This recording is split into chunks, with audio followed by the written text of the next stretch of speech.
मन का एकाग्र होना अति आवश्यक है। और मन को एकाग्र करने के लिए आरती, सेवा, भगवान का श्रृंगार, भक्ति। भक्ति आप करें। भक्ति के व्यवहारिक 3 अंग हैं, राग, भोग और श्रृंगार। आप मन को एकाग्र कैसे करें? व्यवहारिक बोध कराना हमारा धर्म है। राग अपने गुरु महाराज की महिमा का गायन है ना? मन एकाग्र होगा कि नहीं? जब तक मन एकाग्र नहीं होगा भजन नहीं गा सकते, महाराज जी की चर्चा नहीं कर सकते। इसलिए आपस में योग को धारण करने के लिए चर्चा। राग का मतलब गायन। गायन का 2 पक्ष है, गद्य और पद्य। राग हो। उसके बाद भगवान के लिए सुंदर सुंदर भोजन बनाओ। आप मेहनत करो। क्या के लिए? भगवान के लिए। अन्न पैदा हो गए के लिए? भगवान के भोजन। शरीर के अंदर जो आपकी आत्मा, वो भी तो भगवान का ही अंश है ना। ममई मानसो जीव लोके जीवभूत सनातन, ईश्वर अंश जीव विनाशी चेतना। ये जो जीवात्मा है भी परमात्मा ही है। राग हो। हम लोग भोजन बनाना नहीं जानते, ये बड़ी समस्या। पेट भरने के लिए तो हम भोजन बना लेते हैं, लेकिन भक्ति के लिए भोजन बनाना नहीं जानते। भक्ति के लिए भोजन बनाना समय संक्षिप्त है।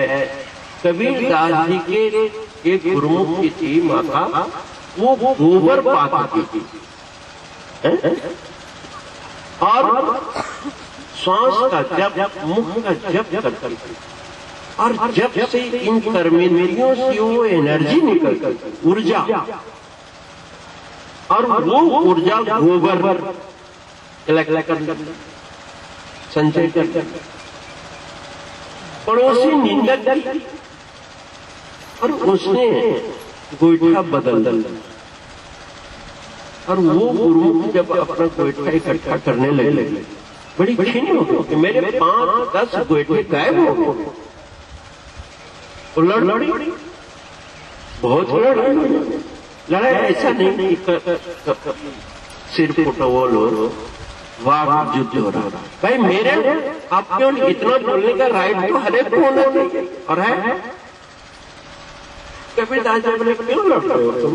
महाराज मेरा गोईठा ले लीजिए। तेरे गोईठे में क्या पहचान है? बोले बाहर का कोई पहचान, अंदर का।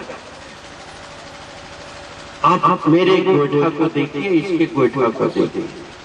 और पहचान महाराज ये आंख से नहीं होगी, ये पहचान नाक से नहीं होगी, ये पहचान कान से। ब्लड प्रेशर कैसे नापा जाता? नब्ज सुनते हैं कि नहीं? आंख से नहीं पता लगता। कान टिक टिक टिक टिक टिक टिक इतनी आवाज है, तो उसको देखना पड़ता।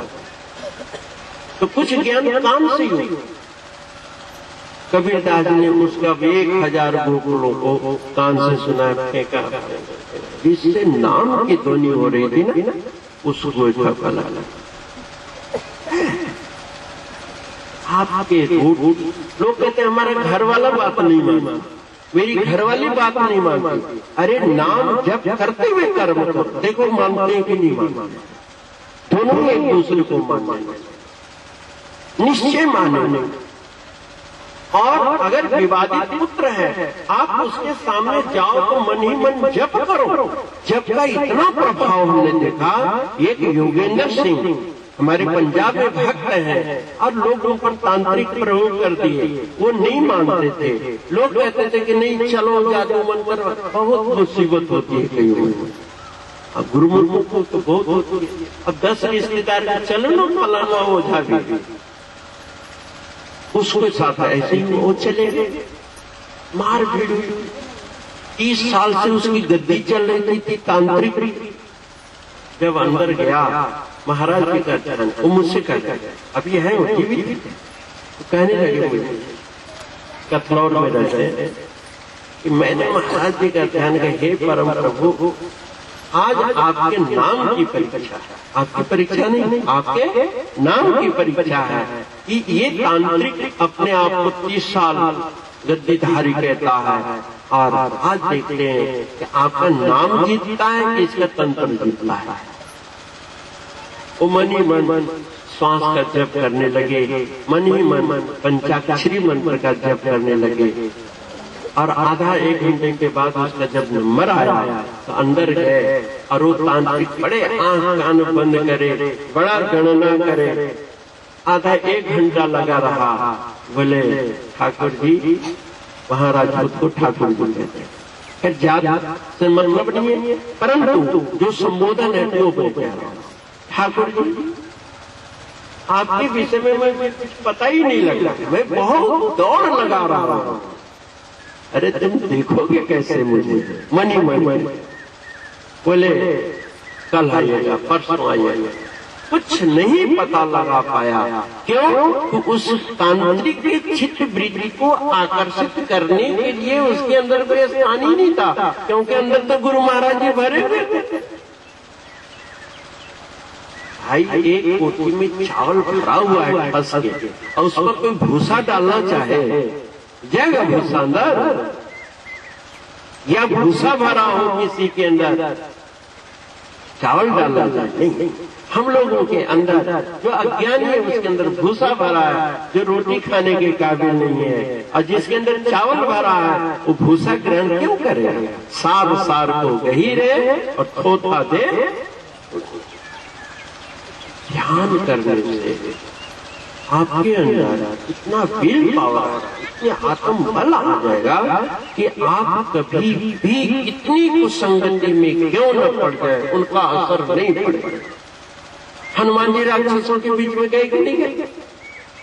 आज कहते हैं हमारी सोसाइटी बड़ी खराब है, महाराज सोसाइटी बहुत खराब है। विभीषण पर क्यों नहीं सोसाइटी असर करती?